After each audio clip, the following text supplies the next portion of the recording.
لە سەکۆی گەنجانەوە سڵاوتان لێبێت. من یوسف قاسمم قوتابی زانکۆ بۆ قسەکردن لەسەر دەرەنجامەکانی هەڵبژاردن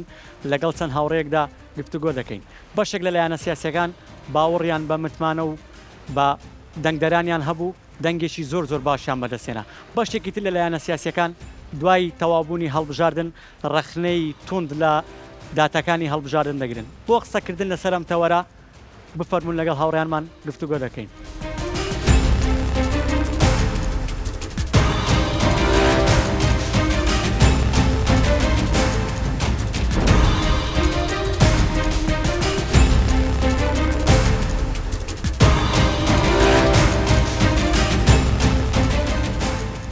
سڵاتان لێبێت لە بەرنامەیەکی تری سەکۆی گەنجانەوە لەگەڵتانین دەربارەی دەرئەنجامەکانی هەڵبژاردن و گەنج. من کەنار جەمیل دەرتووی زانکۆ دەرئەنجامەکانی هەڵبژاردننی خولی شەشەمی پەرلەمانی کوردستان دەرخەری ئاستی هۆشیاری کۆمەلگا و گەشتسەندنی پرۆسەی دیموکراسی بوو لە هەرێمی کوردستان. سڵاتان لێبێت بینەرانی خۆشەویستی پرۆگرامی سەکۆی گەنجان. من ژێنەر کاکەیی دەرچووی بەشی ڕاگەیاندنی زانکۆ سڵاحەدین لاڵقەیەکی دیکەی سەکۆی گەنجانەوە دەپرسین ئایا بۆچی بەشێکی لایەنە سیاسەکان بڕۆیان بە گۆڕانکاری دیموکراتی نەبوو لە دوای ڕاگەیاندنی ئەنجامەکان. لە بەرنامەی سەکۆی گەنجانەوە سڵاوتان دەبێت. من نەمام ڕەشید قوتابی زانکۆی سەلاحەدین سەبارەت بە دەرئەنجامەکانی هەڵبژاردن و پرسی گەنج من دەڵێم ئەوانەی لە ئۆکتۆبەری 2017دا شکۆ و کەرامەتی کوردیان پاراست ئێمە لە ئۆکتۆبەری 2024 پاداشماندانەوە. لە سەکۆی گەنجانەوە سڵاوتان لەبێت. من مستەفا مەقسوود خاوەنی بڕوانامەی دیبلۆمی باڵام لە زانکۆی سەلاحەدین کۆلێژی زانستە سیاسیەکان هیوادارین لە دوای ڕاگەاندنی ئەنجامەکانی هەڵبژاردن کوردستانیش بەهێز و حکومەتێکی سەقامژیرمان هەبێت.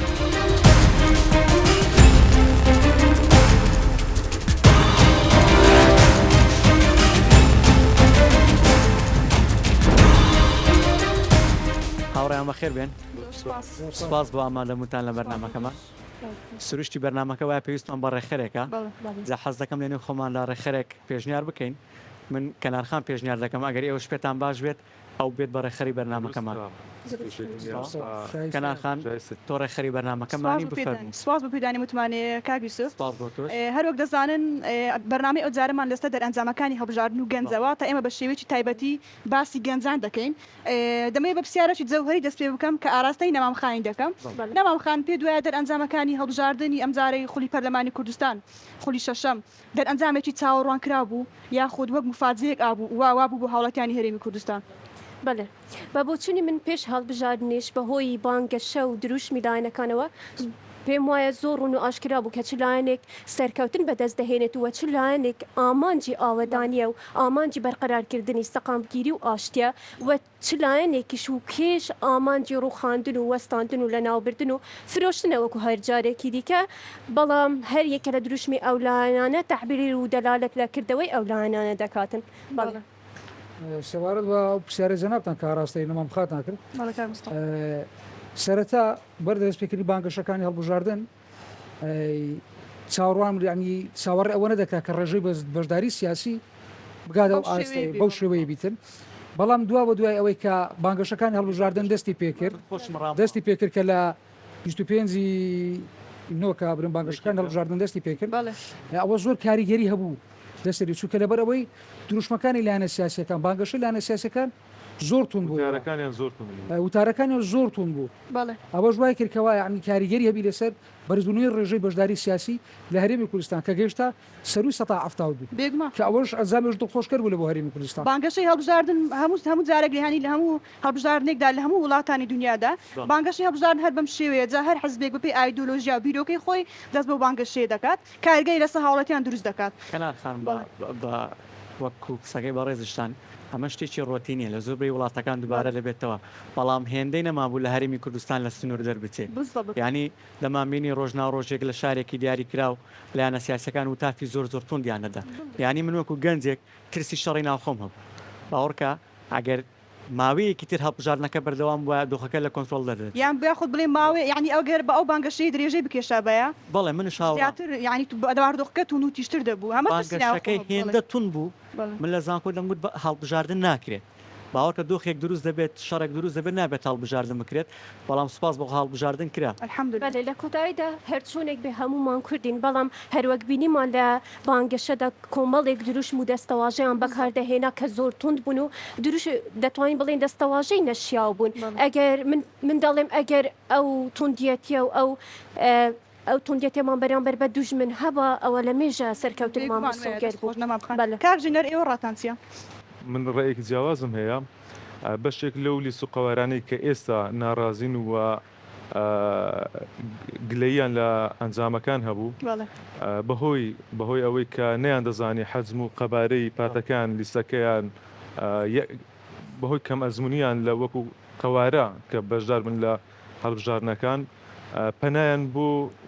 بەشێک لە واتەوات و لەشکانەوەی پیرۆزەکانی وڵات برد لەوانە پارت هەبوو زانست لایەنە زانستەکەی بە ئامانزگرت لە کاتی بانگەشی هەڵبژاردندا کەچی خۆیان ینی ئەو لایەنە کێریشان دەکردە سەری زانکۆکانی کوردستان بوون کەچی خۆیان بڕوانامەکانیان لە زانکۆکانی کوردستان بەدەستێ نابوو هەندێک لایەن هەبوو بڕوانامەکانی دەروی وڵاتیان بە ئامانزگرت بوو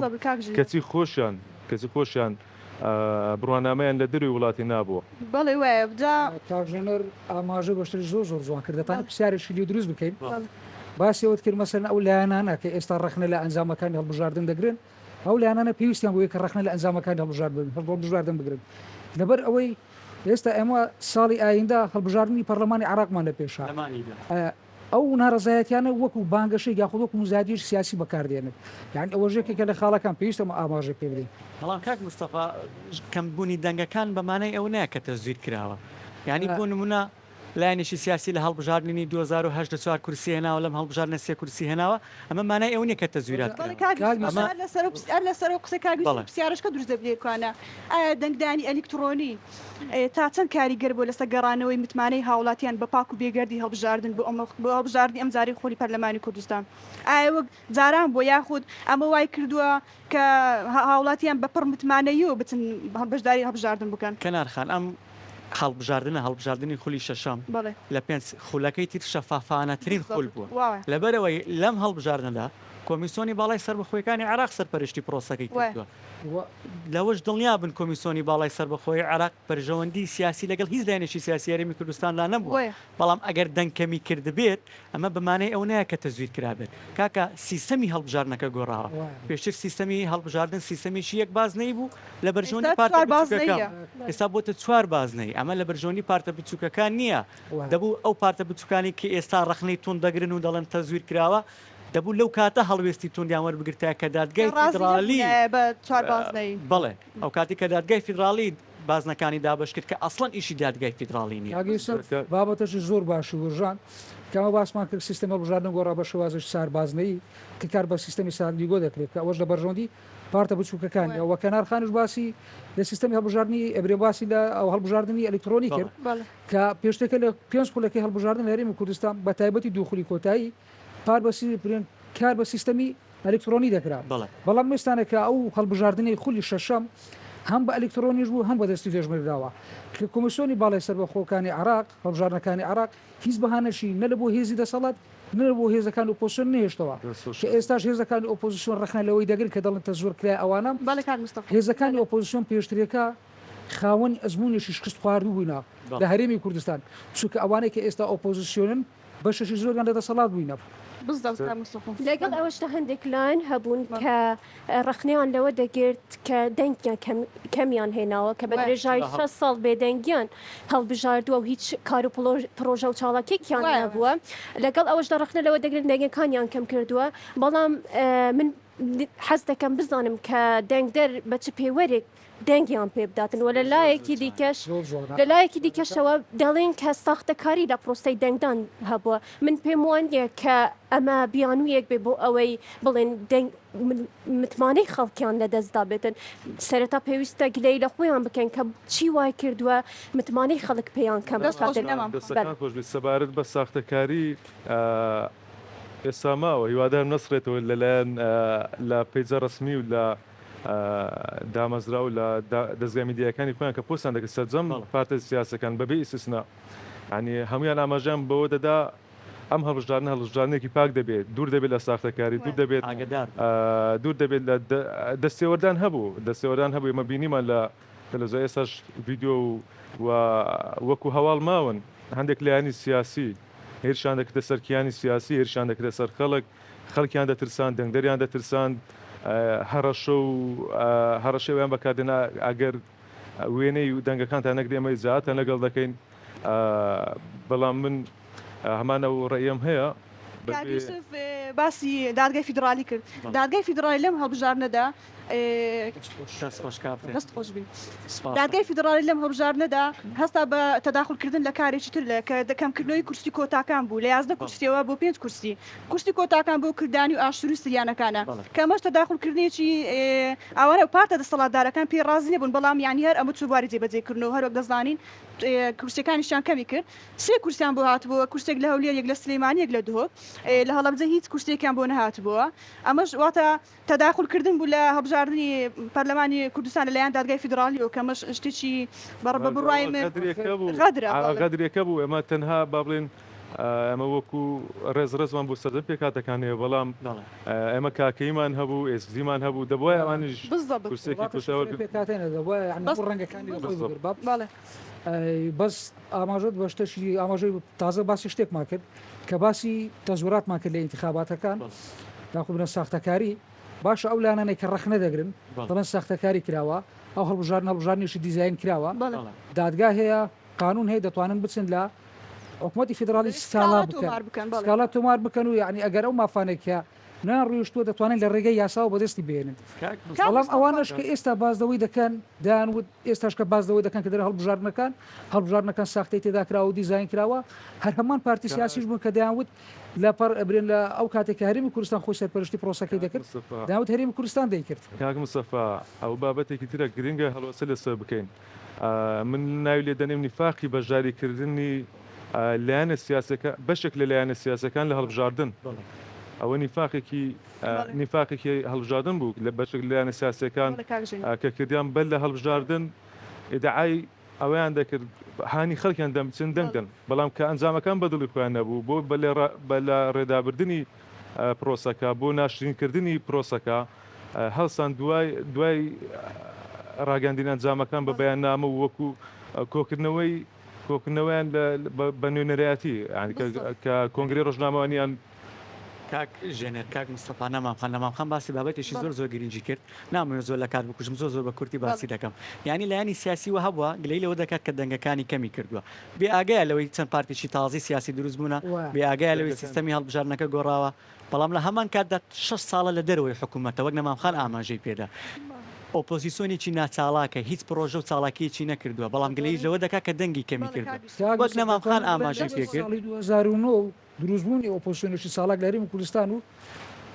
شتێک نما بەنای ئۆپۆزیسیۆنی ساڵک لە هەرێمی کوردستان چکە لەبەرەوەی کە بوو بەشێک لە حکوومەت خەڵکەکە متمانەی بۆ ئۆپۆزیسیۆن لەدەست داوە وەروە دەمەوێت پرسیارێک لێرکانە بکەم ئێمە تەنها بە فۆکس نەخینە سەر ئەوەی کە بۆسی دەنگەکان کەم کرا بۆ نمونە بەشێک لە لایەنە سیاسیەکان ژمارە دەنگەکانیان زیادی کرد بەڵام کورسیەکانیان دابەزی ئەمەش دەتوانین یعنی بکەنە پرسیارێک باشە لەبەرچێ ژمارە دەنگەکانیان زیادی کرد بەڵام ژمارە کورسیەکان کەمی وڵامەکەی ئەوەوە پێوەری مەسەر کورسیەکان من مەبەستی کاک مستەفاتێکی مەبەستەکەم زیاتر محافظات هێزە سیاسیەکان دەنجیان کەمی کرد پێویستە پرسیارەش بکەین دەنجیان زۆری کرد و ڕێژەی کورسی دا مستەفا بە حکمی ئەوەی ئەمجارە کە چواربازنەی بوو هەر بازنێک ڕێژەی بەشداریکردن تێدا پێوە بوو ڕێژەی بەشداریکردنی دەنگدەر کە لە چوارچەوەی ئەوەشدا باتڵیش بە بەشداری کرد یعنی بەدەنگدەر دەتوانین ئاراستەی نەمامخان بکەین نەمامخان بە بڕایت و ئەو قسە باسی کە دەکرێت سەبارەت بە دەرەنجامەکانی هەڵبژاردن لەلایەن پارتە ئۆپۆزیسیۆنەکان پارتە دەسەڵاتدارەکان دەرەنجامەکە رازین بەڵام پارتە ئۆپۆزیسیۆنەکان پێ رازین ئایا ئەو قسە و باسێک کە دەکرێت پێ دوایە تا چەند ڕاستە مەسەلەن بازە ساختەکاری هەڵبژاردن دەکەن ئێمە هەواک دەزانین دەنگدانی ئەلکترۆنی بوو مادەم دەنگدانی ئەلکترۆنی بیت وا ینی هیچ ڕێگایەک نهێنێتەوە بۆ ئەوەی ساختەکاری هەڵبژاردن بکرێت بەڵێ هەروەک دەزانین خەڵکێکی ئێجگار زۆر لەم هەڵبژاردنەدا دەنگی بە پارتی دیموکراتی کوردستان داوە بەڵێ و پارتی دیموکراتی کوردستانیش دەتوانێت بە تەنیاش لە وەک هێزی حکومەت بێت. یەکەم دەست بەڵێ دەتوانێت بە تەنیاش لە حکومەت بێت و هەروەها لە هەموو بارودۆخێکدا پارتی دیموکراتی کوردستان مەسئولیەتی هەڵگرتووە بەڵێ و ئەگەر لاینەکانی دیکەش دەیانەوێت بەشدار بن لەگەڵ پارتی دیموکراتی کوردستان لە حکومەتدا هیوادارم ئەوەندەیان تێدا هێشت بێتەوە بتوانن بەشدار بن لە حکومڕانیکردن و ئەوەی کە دەرئەنجامەکان بە دڵی هەندێک پارت و لایەنی سیاسی نەبێتن ئەوانە پێویستە پێداچنەوە بە کار و کردەوەکانی خۆیاندا بکەن کە تا چەند توانی و یانە خزمەت بە میلەت بکەن بۆ ئەوەی میلەتش دەنگیان پێ بدات. پرسیارێکی دیکە لێرەدا دروزە بلا قسەکانەوە بکان ئەمە تەوەرەکەمان گەنجەوە نێ گەنج و لێکەوتەکانی هەڵبژاردن وا بزانم 180 دەنگدەری ئەو جارە گەنجون وانە 700,000 دەنگ دەر ئێمە ڕای بەرەزان بزانم زۆربەی دانیشتوان گەنجن بۆیەوە کارەکە لەگەڵ کاک مستەفا کامە هێزی سیاسی توانی ینی کاریگەری خۆی یاخود دەنگی زیاد لەو 180 دەنگی زیاترینی گەنجەکان بۆ خۆی بەدەست بێنێ پرسیارەکە جوانە دەتوانین بڵێن یعنی هەموو هێزە سیاسەکە کەم تا زۆر دەنجی گەنجەکانیان بۆ خۆیان برد بەس ئەگەر تۆزێک یعنی ئەکادمیانە و واقعیانە بی لە شتەکان بکەینەوە مەسەرەن ئێستا بۆ نمونە پارتی دیموکراتی کوردستان پارتێک هەز بە پرسیارەتی دەکا دەتوانە بڵێن پشتی شێری بەبەرکەوتوە لەوەی کە دەنجی زۆری گەنجەکانمان بۆ خۆی دواتری هێزەکان کە بە پلەبەندی کە دێنە خوارێ لەوانە نەوەی نوێ یەشێتی نیشتمانی کوردستان ینی کەم تا زۆر ئەوانش دەنگەکانیان بردیە پرسیارەکە زۆر جوان بوو بەس ئەمە دەمێت پرسیارێشکە ئاراستەی نەمام بخام بکەم یان هەر یەکێکی تر لە هاوڕێکانمان جوان بەندنەوە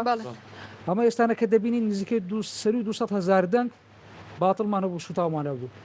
ئەگەر بە ڕێژەی بەشداریەک سیاسی هەرێمی کوردستان لێک بدەینەوە ئەوە دەکاتە نزیکەی 120 بە 123 دەنج باتڵمان هەبوو یعنی ئەوە جێگەی هەڵوەستەکردنە پێویستە پارتە سیاسەکان لایەنی پەیوەنددار کاری لەسەر بکەن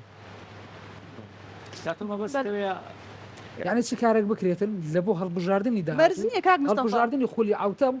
ڕێژەی باتڵبوونی دەنگەکانمان کەمتر بێتن مەرزنیە کاک مستەفا یعنی کارەکەی مەسەرەن ئێستا کەسێک دەنجیدایە دەنگەکەی بەخۆی یعنی بەویستی خۆی چۆ دەنگەکەی سوتاندێ باتڵی کردیە لەوانەیە هەندێک کەس هەبیتن بەهۆی نەزانین یاخۆ پەنجەمۆری نەخینەوە شتە زۆر جوان گورژان ئەو مەبەستەکەم لەوەی کار لەسەر هوشیارکردنەوەی تاکەکان بکرێتن پێویستە ئەمە کاتێک باشمان نەبی کاتێک باش تەرخان بکرێت لە بۆ هوشارکردنەوەی تاکەکان بەڵام لە هەمان کاتدا باوەڕکە وتافی لایەنە سیاسیەکان هێندە وتافێکی تونند و ناشرین بوو یعنی تاچی کوردی نەیدەتوانی دەنجی پێ بدات نەیدەتوانی ئاگداری ئەو بێت چۆن دەنگ بداریان ئاگداری وتافە سیاسیەکان بێت ینی من ڕۆژانە بەرچاوم دەکوێت لێرە و لەوێ لە تیکتۆگیان لە تۆڕە کۆمەڵایەتەکانی تر کەسێکی تەسووری دەنگەکەی کردو بەلایەنە سیاسیەکەی دەدا و شانانزی پێوە دەکات بەڵام بێ ئاگای لەوەی کە دەنگەکەی سوتاوە یعنی نزیکەی 6 بۆ 7,000 دەنجی دروست دراوە بەڵام لە واقعدا سوتاوە بۆ لایانی سیاسی شەو بۆ کاریگەری لەسەر بۆ نمونە پێی وتراوە وێنەی فۆرمەکەت بگرا حەزی نەکردو دەنگ بە لایەنە سیاسی بدا دەنگەکەی سوتاندووە هەش بووە پرۆسەکەی بە پرۆسەیەکی گاڵتەجا وەرگرتەوە بەداخەوە پرۆسی هەڵبژاردن پرۆسەیەکی گەورەیە و چارن و سازە نابێت بەم شێوازە هەرتەلەی پێ بکرێت و لەم هەڵبژاردنەش یەک پەیامی زۆر جوان بە تەواوی گەلی کوردستان گەیشت پەرلەمان جێگای تیکتۆکسیەکان نیە یعنی بینیمان لەم هەڵبژاردنەدا وای لە هاتبوو بەڵێنی دروستکردنی بەحریان دەدا بەڵێنی دروستکردنی دابشکردنی زەویان دەدا آخر ئەم بەڵێنانە وەڵام بوو بۆ کەسانە ئەمە لە دەسەڵاتی حکوومەتی هەرێمشدانە دروستکردنی بەختا و بەندا و لە دەسەڵاتی مرکزدا یعنی تۆ بەڵێنێکت داوە حکوومەتی هەرێم ناتوانێت درستی بکات دەست خۆش و کار دەبێ بە پرسیارشکە ئەو مەجلیسە بڕژێنە بەلەوان ناوامەخانی بکەم ناوامخان بڕای بڕایت و پارتە سیاسەکان لە هەرێمی کوردستان لەسەر چ بنەمایە کاندیدەکانی ینی دیاری دەکەن دەتیشتان دەکەن بەڵێ لە هەرێمی کوردستاندا پێویستە لەسەر بنەمای ئەکادمی و زانستی بربژێرەکانیان هەڵبژێرن بۆ ئەوەی زیاتر بتوانن خزمەت بەچین و توێژەکانی کۆمەڵگا بکەن ئەمە شیەکی کە لە خاڵە گرنگ و جەوهەریەکان لە پێناو حکومڕانی و سیاسەتێکی سەرکەوتوو لە وڵاتە حەز دەکەم لە یەک بابەت ڕای بەڕێستان وەربگرم پێت باشە پێوەرێکە بێت بۆ کاندیدکردنی بربژێرەکان دەبینی هەندێک پێوەری سەرەتایی بێگومان پێویستە بۆ ڕاستەکە دەرون درستی بەڵێ هەندێک پێوەری سەرەتایی هەنە کە پێویستە بۆ بربژێرەکان دیاری بکرێت لە پێناو ئەوەی کە بتوانن لە پەرلەماندا پارێزگاری لە مافی خەڵک بکەن و هەروە لە بەرژەوەندی خەڵکیدا بڕیار بدەن کاک ژێنەر ئێوە ڕاتانسیە هەر پارتێک و لایەنێکی سیاسی کۆمەڵک پێوەەر و ئەمە ناتوانین بچنەوە تەفاسیلەوە چونکە من ئەمە وەکو گەنج لێرە دانیشتن وەکو نوێنەری هیچ لایەنێکی سیاسی دانەنیشتن وایە بێلایەن لێرە قسە دەکەینێمە بێلایەنانە ناگەر هەر کەسێک سەر بە هەر ئایدۆلۆژیەک سیاسی بێ لەو مەجلیسە بەڵام ئەو مەجلیسە مەجلیسێکی خاڵێکی ئاوبەشمان دەکات و گەنج ئاکادیمیە بەڵێ هەر لایەنێکی سیاسی کۆمەڵک پێوەری خۆی هەیە بۆ کاندیدکردنی ئەو کەوادیر و ئەو بابڵێن ئەو نوێنەرانی خۆی کە دایدەنێ هیوادارمەوە هەروە کەسیشمان ئێمە ناتوان لەناو عەمقی هیچ حەزبێکنی وانە کەسمان لەوانێ شارە زایمان لەسەر ئەو پیوەران نەبێت کە بۆن لە پارتی دموکراتی کوردستان یەکێتی نیشتیمانی کوردستانە کۆمەڵێک میکانیزمی و ئەمە ئاز دەکەم پرسیارێک بکەم بفەرمونە پێتان باشە یان دەمە ڕێی ئێوە وەرگرم پێتان باشە ڕێژەی نزبی یاخۆ نزبێت 105 یان 100 یان 100 بەڵێ بگەڕێتەوە بۆ ئەوە بۆ پەرلەمان بۆ نمونە پێویستە هەر لایەنێکی سیاسی 105 دەنگەکان بەدەست بێنێتن اینجا بچێتە پەرلەمان بەشداری پەرلەمان بکەن نەک حکوومەت بۆ نمونە ئێستا لە تورکیای ئەوەی کە دەیەوێت بەشداری پەرلەمان بکاتن لۆ ئەوەی بربەستی پەرلەمان ببڕێتن بستە پەرلەمان پێویستە 107 دەنگەکان بینیتن پێتان باشە وەژداری کوردستان جێبەجێ بکرێتن بابەتێکی زۆر باشە بەڵام ڕەنگە تۆزێک نعدالەتی تێدا عدالەتی تێدا دەبێت ناسمە پەرلەمانەوە لەوانەیە نامێت وڵی کاژێت ئەمن کە بازەوەی دەکەم بۆ نمونە ئێستا 100 کورسی پەرلەمانی کوردستان بەڵێ ئێمە چ دەکەین 5 کورسی پێکاتەکان لێ دەردێنی 95 کورسی دەمینێتەوە لەو 95 کورسی ئەمە ڕژە 105 لەسەریان دیاری دەکەن لەسەر هەموو حزبێکی سیاسی پێویستە بربەستی 105 ببڕی لە بۆی بستە پەرلەمانی زۆر باشش دەبی لەبەر ئەوەی ئەگەر پەرلەمانەکە برێ مەسەرەن هێزی و لایانی بچوشی تێدا نەبیتن پەرلەمانێک و حکومەتش سەقامژیرمان دەبیتن بە ئاسانتر پرۆژە یاسایەکان دەڕوا و جێبەجێ دەکرێتن کاک مستەفا بڕۆی من ئێمە وەک هەرێمی کوردستانە هەرێمێکی بچوشین وەک ئەی ناتوانین نابێ بەراورد بکەین بە وڵاتە دەوڵەتە چوەکی ئەمریکا یاخود بەریتانیا کە ئەو نسبەیان داناوە بخۆیان لێرە زۆر پێکهاتە هەیە یعنی ئێمە پرۆسێش دیموکراسی بەڕێوە دەچێت کورسی پێکاتەکان ناو معادلاتی دەبینە دەرێ 100 کورسیا 5 کورسی برێ 5 کورسی پێکاتەکان کە دەستە دەرێ 95 کورسی دەبین لەو 95 کورسی ئەمە دەتوانین لە بۆ هێزەکان نسبەیدا بنێ شتەکان نسبەت 105 دادەنین ئەمە بابەتی ئێستا کاگەمانەیە ئێستانەکە بۆ نمونە کۆمەڵی دادگەری کە دوێنێ بەیاننامەش ڕاگەیان ئێمە بژدار نبین لە عقوبەت یاخود ناچینە پەرلەمانێک پەرلەمانەوە باش ئەگەر هێزیشی وەکو کۆمەڵ ئەگەر ئەو 105 پێش بۆ بەیاننامەی دەکات ئەخر ئەو نسبەی کە بەدەستی ناو لە 100 زیاترە دەستخۆش لەگەر دەمەوێت لەمە بەسەر گەیشتم کاک یوسف ئەو مەبەستەوەیە لە مەبەست سێ دولا گەیشتم بۆ چارەسەرکردنی ئەو کێشە ئەمە فەراقمان لە نووسینەوە دەستورێ نەبوونی دەستور هیوادارم لەو کابینەیەدا لە کابینەی نوێدا دەست بۆ نووسینەوەی دەستور ببردرێت بۆ ئەوەی سەرجام باشت باس کرد بەڵێنی کاک مەسرور کە زەناوی سەر وەزیران کە سەرۆژ کابینەی نوێ بوو کابینەی دێمیش ئەو بەڵێنەی داوە کە لە کابینەی دەیەم کار لەسەر نووسینەوەی دەستور بکرێت ئەوە جێگای دەستخۆشیە و دەستورەکمانێت تاوا نەکرای شەڕە تاوا دەکرێت پرۆژه یاسایە جا من یەک لەسەر قسەکەی کاک مستەفا کە ڕێژێکی 170 داناوە کۆمەڵی دادگەری بایکۆتی دەکایان ڕخنەی لێ دەگرێت من دەمێ پرسیار لە نەماخام بکەم ئێمە جگە لە کۆمەڵی دادگەری پارتێکی تریشمانی حەز ناکەم ناو بێنم بەڵام بۆ ئەوی بەڕێزیان باشتر تێبگات دەبێت ناو بێنم ڕوتی هەڵوێست گلەی لەوە دەکات کە دەنگەکانی ئەو دەنگی کە بەدەستی هێناوە دەنگی ئەو نییە تۆ ڕاتێ ینی بە وەکو قوتابیەکی زانکۆ وەکو گەنجێک بۆچونە دوایە کە ڕوتی هەڵوێست دەنگەکانی کەمی کردووە یان ئەو دەنگانی کە هێناوێتی دەنگی ڕاستەقینەی خۆی نییە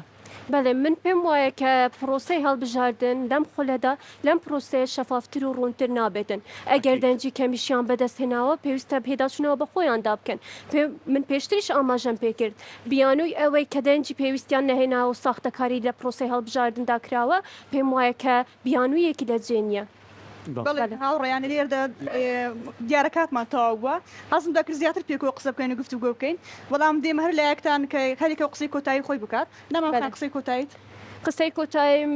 ئەوەیە کە ئەوانەی لە ئۆکتۆبەری 2017دا شکۆی کورد و کوردستانیان پاراست ئێمە لە ئۆکتۆبەری 2024 پاداشتمان دانەوە و ئینشاءالله سەرکەوتن هەمیشە بۆ ئەوان دەبێت کە ئامانجیان پێشکەوتن و ئارامی و ئاوەدانیە هەر ئەوەندەم هەیە و لەگەڵ ڕێز خۆشەویستیم لەسەر دەرەنجامەکە نەڵبژاردن جەنابی سەرۆک وای فەرموو کە پاشی 20 ئۆکتۆبەر پەرلەمانێکی یەکگرت و حکوومەتێکی یەکگرت و هێزش پێشمەرگەی یەکگرتومان دەبێتن هیوادارم ئەوەش هەموو لایەنە سیاسەکان پاڵپشتی وتی جەنابی سەرەوە بن کاکو یوسف وەڵام من هیوادارم ئەم